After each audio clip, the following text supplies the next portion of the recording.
तो दोस्तों सबसे फर्स्ट नंबर पे शुरू करते हैं। ये जो एथेनॉल है इसको जो जारी किया है सरकार ने, इसको किस लिए जारी किया है इसके बारे में सारी डिटेल बात करेंगे। पेट्रोल में जो E20 एथेनॉल जो आ रहा है तो इसमें बाइक और कार्स का फ्यूचर कैसा रहेगा और ऐसा कदम क्यों उठाया सरकार ने, आखिर सरकार का इरादा क्या है, क्या चाहती है सरकार। जो अपने इंडिया में जो बाइक जो पेट्रोल गाड़ियां जो डीजल गाड़ियां ये सब बंद हो जाएं, आदमी लोग जो पहले से इन्वेस्ट करके किसी तरह से पैसे जुटा के गाड़ी बाइक कार्स खरीद रखे हैं, अपना काम चला रहे हैं। और बहुत से लोगों की जो कमर्शियल वाले व्हीकल होते हैं उनका उन्हीं से बिजनेस चलता है, उन्हीं से उनकी पेट रोटी चलती है। तो उनका क्या होगा, एथेनॉल है कि उससे इंजन भी डैमेज हो रहा है, माइलेज भी कम हो रहा है। आखिर आदमी करे तो करे क्या।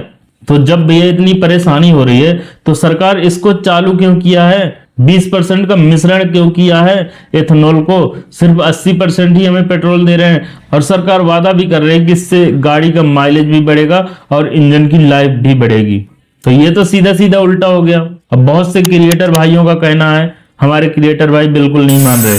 तो आज हम इस वीडियो में बताएंगे ये सच है कि नहीं सच है। हमारे क्रिएटर भाई ने इमेजिन कर करके साफ साफ इनकार कर दिया है, ये गाड़ी के लिए फ्यूचर प्रूफ बिल्कुल भी नहीं है।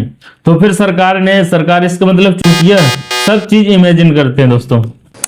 E20 एथेनॉल का मतलब है कि 20% एथेनॉल और 80% पेट्रोल, इन दोनों को मिश्रण करके हर एक गाड़ी में डाला जाएगा और उन्हीं से गाड़ियां चलेंगी, उन्हीं से गाड़ियों का माइलेज बढ़ेगा, उन्हीं से गाड़ियों के इंजन का लाइफ भी बढ़ेगा। मतलब कि ईंधन के रूप में इसको इस्तेमाल किया जाएगा। दोस्तों यह कदम सरकार ने प्रदूषण कम करने के लिए लागू किया है और इससे भारत आत्मनिर्भर भी बनेगा और इससे किसानों को भी फायदा होगा और इससे पर्यावरण भी हमारा अच्छा रहेगा।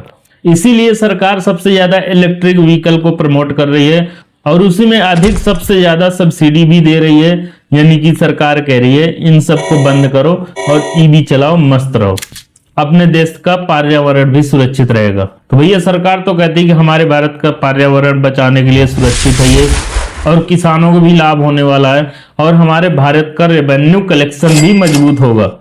देखो एथेनॉल बनता है गन्ने और मक्का से, इन चीजों का यूज करके इसको रिसाइकल करके तभी एथेनॉल बनता है। तो इसलिए एथेनॉल पर्यावरण के लिए कम हानिकारक है। भारत ने एथेनॉल मिश्रण कार्यक्रम 2003 में ही चालू कर दिया था। उनका कहना था कि हम 2030 तक इसको इंडिया में लॉन्च कर देंगे, पर फाइनली दोस्त 2025 में ही लॉन्च हो चुका है फाइनली।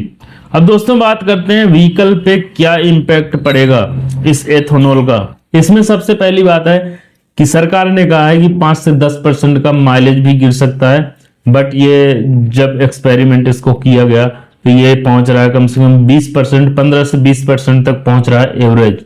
तो ठीक है 5 से 10% ही हम मान लेते हैं। उनका कहना है कि जो पुराने व्हीकल होंगे उनमें थोड़ा फ्यूल कंजप्शन ज्यादा हो सकता है, क्योंकि पुराने इंजन है उनमें थोड़ा मूर्छा का थोड़ा ज्यादा प्रभाव होता है। तो इसलिए थोड़ा फ्यूल कंजप्शन ज्यादा हो सकता है पुराने इंजनों में। बल्कि नए इंजन है जो BS6 गाड़ियों के इंजन है उनके लिए सुरक्षित है और परफॉर्मेंस भी बेहतर हो सकती है, ऐसा कहा है। बट हमारे बहुत क्रिएटर भाई हैं, उन्होंने एक्सपेरिमेंट भी किया पर ऐसा रिजल्ट नहीं आया। उनका कहना है कि घटिया से घटिया रिजल्ट है। लेकिन जो भी है दोस्तों आपके सामने है और इसमें आपकी क्या राय कमेंट में जरूर बताना।